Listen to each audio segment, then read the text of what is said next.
Hello guys! This is Liza and welcome back to our channel. I'm so excited for this episode kasi this is my first time to be talking to you in front of this camera and share ko sa inyo yung best purchases ko for 2025. So these are a mix of skincare, makeup, travel organizers, home, and yung favorite perfume ko. So, 2025 was the year na finally nag-clear up na yung skin ko. And all thanks to my doctor, Doc Gail. Siya yung nahiyang ako na doctor, kumbaga. So, I will share later yung mga prescribe niya sa akin na nag-work.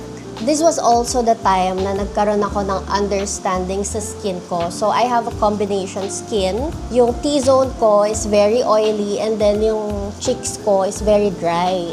Also, kapag nag-change yung temperature, yung weather, lalo na kapag humid, mas oily ako. And then kapag winter naman, nung nag-Korea kami ni EJ, sobrang dry nung area dito sa may lip area. Super dry niya. So, i-share ko rin sa inyo kung ano yung nag-work sa skin ko.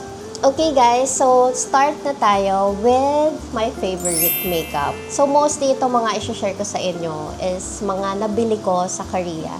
So sa Bavi Pat and All Mask Story ako nabili. Sila yung mga sikat na affordable makeup and skincare shops sa Myeongdong. Ito yung makeup na ginagamit ko kapag si EJ bigla na lang yung nag-aaya. So mabilisan, kailangan, maganda na ako. I have here Misha. This is the BB Boomer and this is the BB Cream. So ito, nalaman ko lang to kay mama.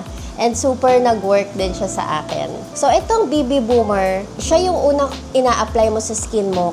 Siya yung parang illuminator mo. It makes your skin brighter. So para merang shimmering effect yung skin mo kapag natamaan ng araw. So nilagay ko rin siya sa first layer ng makeup ko. And then this one is the BB Cream. So, ito yung pinaka-OG ng mga BB cream way back. Hashtag age reveal. So, my shade is number 23.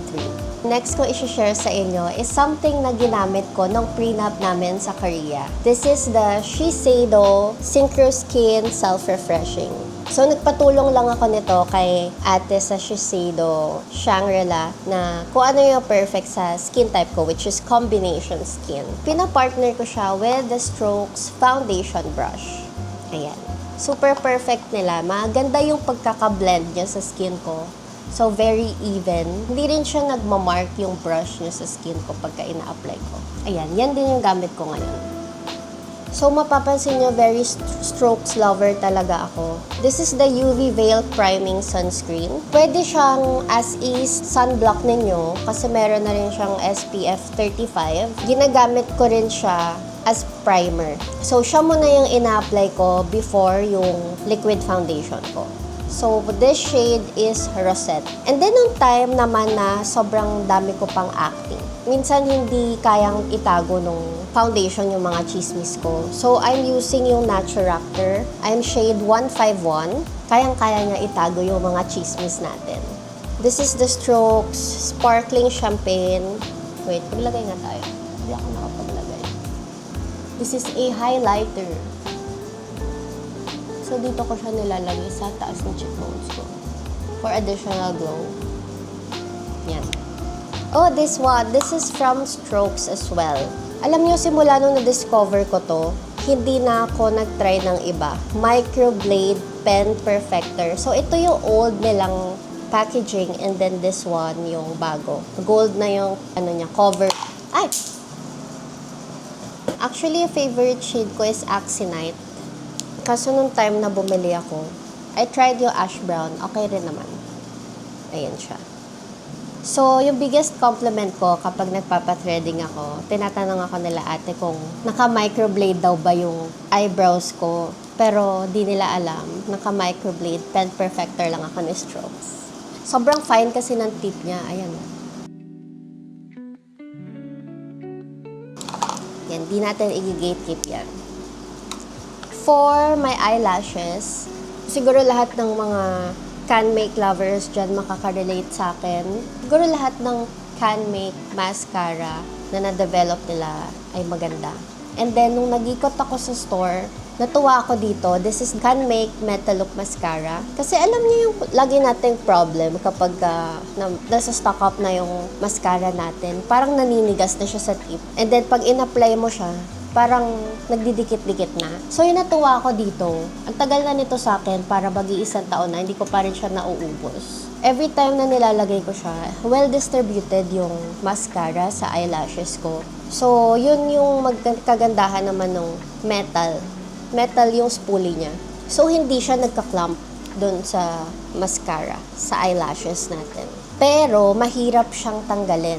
So, what I use right now, yung very favorite ko na gift sa akin ng friend ko, si Queenie. If you're watching, thank you so much for this. This is the Clean It Zero. Dalawang klase siya. The other one is original, yung pink. And then the green one is for, I think, sensitive skin. T3. For acne prone. Yan. So, I love them both. Pero right now, mas parang gusto ko yung green. Yung, in terms of yung smell, they're both good actually. Nagkakaiba lang yung scent nila. Nakaka-relax siyang i-apply. It's like, ipapahid mo lang siya sa, para siyang cream or creamy gel na type, na ipapahid mo lang siya sa skin mo on a circular motion.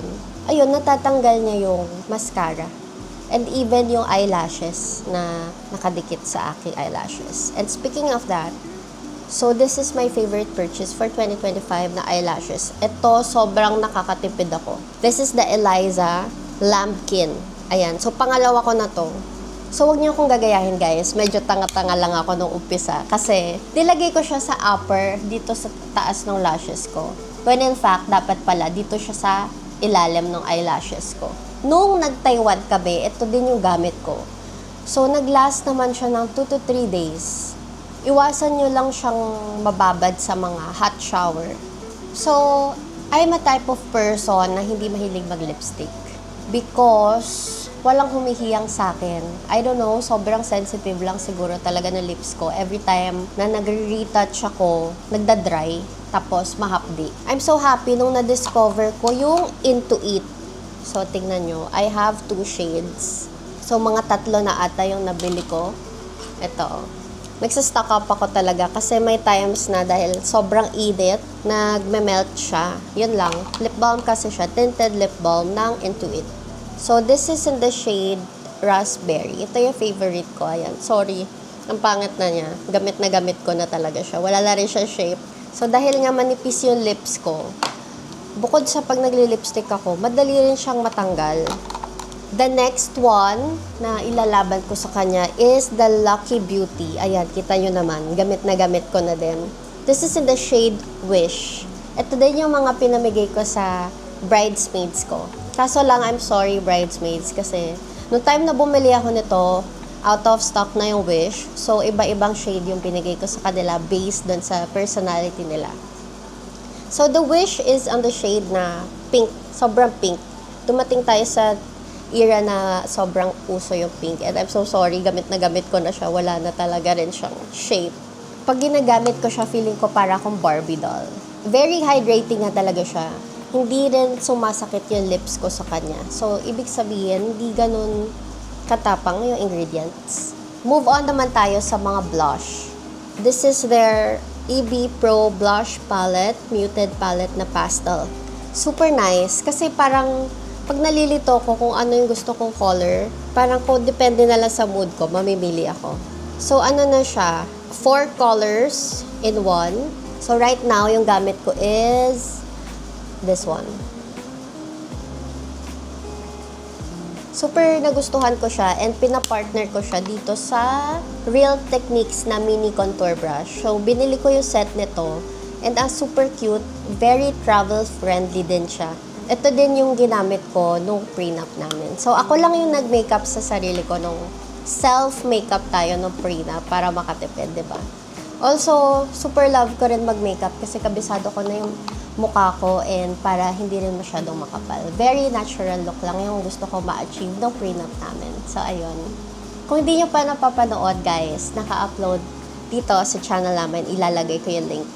Last na for makeup. This is the Strokes Flawless Veil Finishing Powder. ito yung finishing powder ko. Nilalagay ko siya on top of my foundation. And this is in the shade Vanilla. So, ayun, mattifying siya and para hindi masyadong shiny yung face natin. Okay, let's move on naman sa skincare. So, ito talaga yung mga pinag-investan ko this 2025, yung skincare. And I'm so happy to share this with you kasi ito talaga yung used and abused ko. Let's start with Dalba. So, this one is their first spray serum. So, you have serum and spray in one. So, this is my second purchase na. Kita nyo, pagpapangatlo pa nga kasi mauubos na. So, i-shake nyo lang siya bago i-spray sa face nyo. And ganito kalayo. So, it has a white truffle from Italy, sabi dito. So, ang bango-bango-bango talaga niya. Naregaluhan ko rin si mama nung malaki nito. Mas malaki nito. So, this one, pang travel ko talaga siya. Then, next naman is the Dalba Airfit Fresh Sunstick. So, kapag si EJ, minadali na naman ako niyan na hindi naman kailangan ng magtago ng chismis.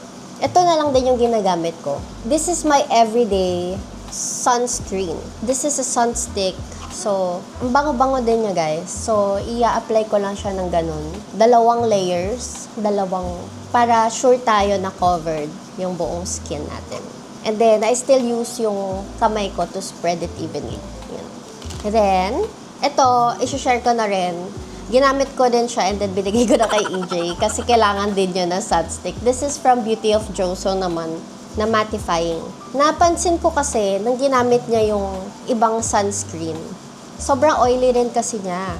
And nung ginamit niya itong mattifying sunstick ni Beauty of Joseon, napansin ko na control yung oiliness niya. So sabi ko, love, sa'yo na to. Ito rin yung favorite niya. Color green yung loob niya. Para lang hygienic tayo, pinapawipe ko sa kanya na tissue before and after niyang ilagay sa face niya. Okay? This is the Toriden Dive-In Serum. I like this so much kasi pagka nilalagay ko siya sa gabi and then the next day, parang refreshed yung face ko. Also, very light siya. It has hyaluronic acid and clean and vegan siya. This is made in Korea, by the way. Super love. Next is the Wati for Skin Micro Shot 100. Nirecommend siya sa akin nung girl sa All Mask Story. So, tuwan-tuwa ko kasi ina-assist nila din ako kung ano yung bagay sa skin ko. Ito yung isa sa mga na-recommend niya sa akin. And true enough, sobrang favorite ko siya. Kita nyo, naubos ko na siya, tinitipid ko na siya. And ganun dito na lang siya, oh. So, pag ina-apply ko siya, meron siyang parang micro beads na parang kagat ng langgam yung effect niya sa skin mo. So, pagka ni-rub mo siyang ganun siya. So, nakakatuwa kasi parang nakakakiliti. May tingling sensation siya. So, it has collagen water, hydrolyzed sponge, and hindi ko na ma-pronounce yung type of fruit niya. Ayan. Nakakatuwa lang din yung mga products sa Korea. So, isa to sa mga naging favorite ko. Babalikan ko to pag bumalik ako doon. I don't know if meron nito dito sa Philippines. Siguro, i-research ko and I'll link it below. And natapon ko na yung malaking bottle niya. But this one is the travel-friendly Anessa. This is the Perfect UV Sunscreen Skincare Milk. SPF 50 siya. Ito yung perfect na rin for face and body. So, I love this one. Kasi pag ina-apply ko siya, it's very refreshing. Yung scent niya, it has orange or mandarin na talagang nakaka-add din ng happiness. So, ayun. Yun yung natutuwa ko mga skincare ngayon. Yung nakaka-add ng happiness. Pag in-apply mo, mabango. And, ayun, nakaka-happy. And next naman is the Skinarent Cream. This is my maintenance for my acne. So, it's still best to consult with your derma para alam nyo kung ano din yung perfect para sa skin ninyo. So, this one, sobrang nahiyang ako. This is an azelaic acid, I think. Tama ba ako? It's 0.2 grams azelaic acid. And super nahiyang ako dito. I apply this every morning. Expect nyo lang na kapag ginamit nyo to, nung ginamit ko siya, nag-purge talaga siya sa skin ko. So, lumabas lahat ng mga breakouts ko. Parang mga 2-3 months ako pangit nun. So, hindi ako masyado lumalabas. And very drying siya sa skin. So, ang pangtapat ko sa kanya is a really good moisturizer. So, I have this one na purchase ko rin siya sa Korea. The Ave or the Ave Derma. Oh, mauubos ko na din siya. Ayan. So, it's a vegan certified Derma Excellent skin relaxing, moisturizing, mild, and soft texture.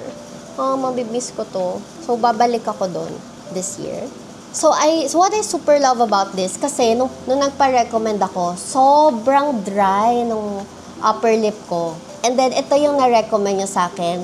And true enough, the next day, kumalma siya. So, mas naging better yung photos ko dun sa aming prenup. So, ayun. Because I have very dry lips nga, so, ito yung pinaka-favorite ko namang hydrating lip essence. This is from Torriden. So, this is clean and vegan as well. Super love. Parang every time na ginagamit ko siya, hydrated talaga yung lips ko. Okay, another moisturizer na ginagamit ko naman during winter season. Kapag nagta-travel ako, super dry ng lips ko and yung cheeks ko na area. So, I use the Physiogel Hypoallergenic for dry and sensitive skin. I think talagang nag-iiba yung response ng skin natin sa weather. So, every time I travel, I make sure na meron na ako nito. So, nung nag-Taiwan din kami ni Love, so dahil medyo malamig, dala-dala ko din to. Mapapansin mong irritated yung skin mo kapag nag-apply ka ng moisturizer tapos mahapdi yung skin mo. Feeling ko talagang irritated siya. Kasi, di ba, ang lakas ng hangin. I think nagkaka-windburn tayo. Yun yung tawag doon. Next naman is, I think matagal na tong product na to. Very recently ko lang siya na-discover. Kasi yung mga ginagamit ko for the past years are all for acne prone. And then, ngayong na-control ko na yung acne ko, dun ko mas na-explore yung ibang mga products, skincare products. So ito, ngayon ko lang siya na-discover. Nabili ko rin siya sa Korea. And then, nire-purchase ko na lang tong big bottle sa Orange app. So this is the Skin Food Rice Brightening Pad. So, totoo nga yung brightening niya. So, isa siyang pad, bilog na pad, and then, hinahati ko lang siya sa gitna. And then, I put it here, mga 1 to 2 minutes, nandito lang siya. Para siyang face mask, ginagawa ko siya face mask. And then, ayun, parang refreshed and brightened yung skin ko the next day na ginagamit ko siya. So, hindi ko siya everyday na ginagamit. Parang thrice a week. Ina-alternate ko pa rin siya doon sa mga acne toner ko. Ito, hindi na rin siya bago sa market, pero super, super favorite namin ni EJ. This is the COSRX Salicylic Acid Daily Gentle Cleanser. Siguro pangatlong bottle na namin ni EJ, pang-apat, pang-lima, kasi sharing na kami dito sa isa eh. So, what I love about this is, meron siyang 0.5% na salicylic acid. Perfect siya para sa mga oily skin. Nakaka-help talaga siya sa oily skin ko. Dapat makontrol din natin yung oiliness natin para maiwasan din yung acne. Something na natutunan ko rin kay Doc.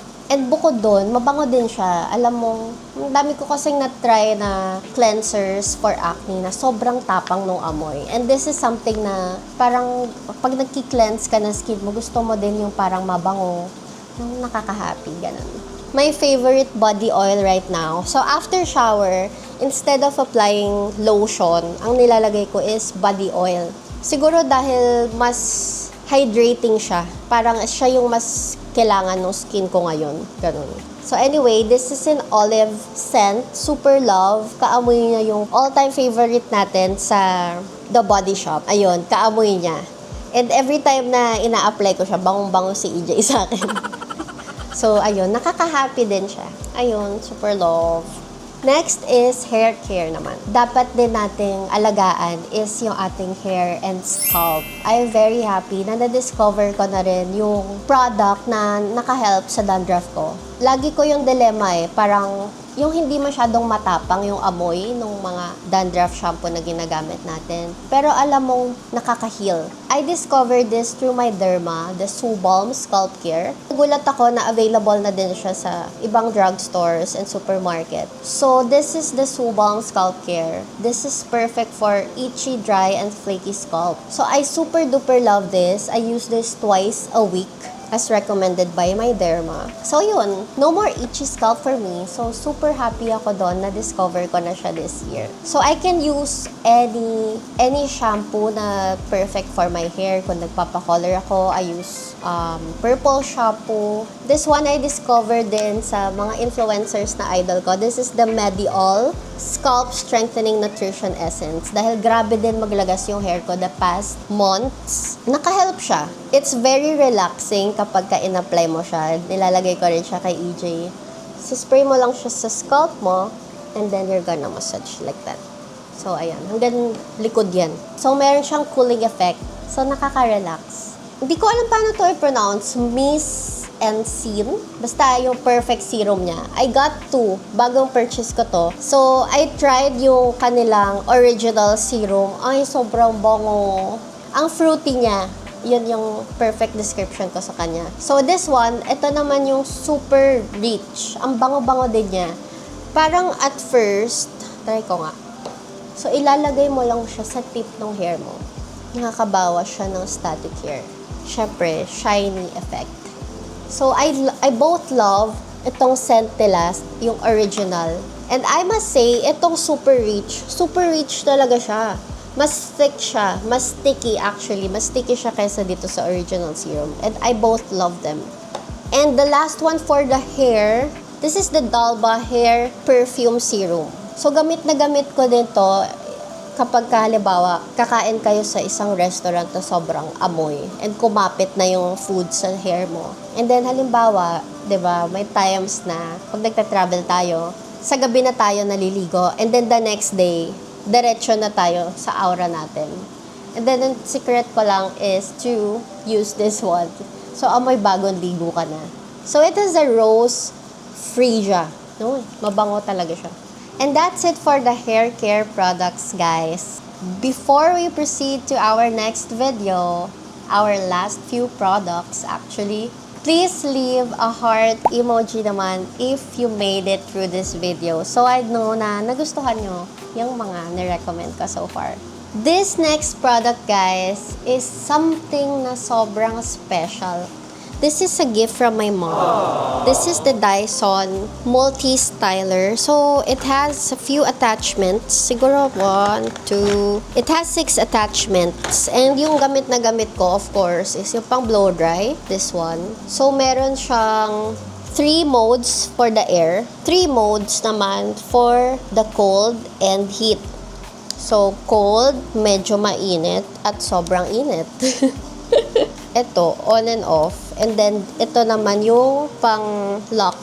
So, make sure mo na nasa taas siya kapag nakakabit. So, ito, umiinit to. Huwag mo nyo tong hahawakan. So, you can change the direction naman using this left and right. Pwede siyang pangtanggal na rin ng fly away. Pagka ginamit mo siya ng pagganito, pwede siyang ganon. Yung ganyan. And then, yung blow dry niya is dito naman lumalabas. So, ganyan. So, super love ko ang powerful ng air na nilalabas niya na talagang tumatago siya sa anit mo. Ganong levels. And ginamit ko rin to, isa din to sa mga gamit na items ko nung nag-prenup kami sa Korea. Dala-dala ko to. Ginamit ko yung hair styler niya na for pangkulot. So, medyo kinulot ko lang yung ends ko that time. Pero, dahil sa sobrang lakas ng hangin at sobrang lamig, parang natibag din siya. So, ibig sabihin, hindi ko masyadong na-set ng maayos yung hair ko. Something like that. Or, dahil nga sobrang straight ng hair ko, hindi ako nagpapa-rebond. Talagang straight lang talaga siya. May dalawang klase yung pang curl. Ito for big curls, for small curls. So, pareho naman yung gamit na gamit ko rin. And, isa sa mga favorite ni EJ at favorite ko na rin is yung comb. So, gamit na gamit ko siya ngayong short hair ako. Kasi, ang dali lang ding magpatuyo at magtanggal ng mga fly away. So, yan. Babrush ko lang siyang ganun. Ganyan. Tapos nakaka-relax na rin. Ayun. So, thank you, Ma, for my Dyson Multi-Styler. I love it so much. Next naman, this is a gift from one of my bridesmaids, Karen. This is the Bash Travel Organizer. I use this for my makeup. So, dito ko nilalagay yung mga brushes and yung ibang mga favorites ko like my eyebrow pen, Yan. Saktong-sakto. So, dalawa sila dito sa isang... And then, dito naman yung mga on-the-go ko lang na mga skincare. So, yan.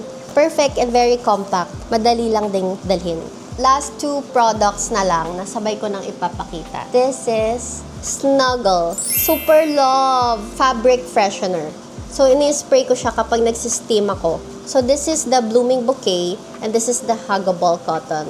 So, mabilis ako magsawa sa mga scents. And this is something na ginagamit namin sa linen. Pampabango na rin sa bahay, siya na rin yung ginagamit ko. Amoy baby. Alam mo yun? Sobrang soft, refreshing nung amoy. So, this one, itong pink, kakabili lang namin. Itong pink, yung Blooming Bouquet, it reminds me dun sa Sweet Sal Baby Cologne. I forgot ko sa Avon ba yun. Favorite ko kasi yun, nung bata ako, yun laging pinapabango sa akin ng lola ko. And this one, parang amoy ano siya, yung amoy bagong laundry. Ganyang kalaki, tingnan nyo, hanggang dito na lang siya. Gamit na gamit ko rin siya. Next is perfume. My favorite perfumes for 2025. I am a person na mahilig sa fresh scents. Yung mga mild scents lang. Fresh, floral, citrusy. Yan yung mga favorite notes ko. So, this is Luna's Penhaligon. Binili namin to sa Lotte World. This next perfume, sobrang special sa heart ko.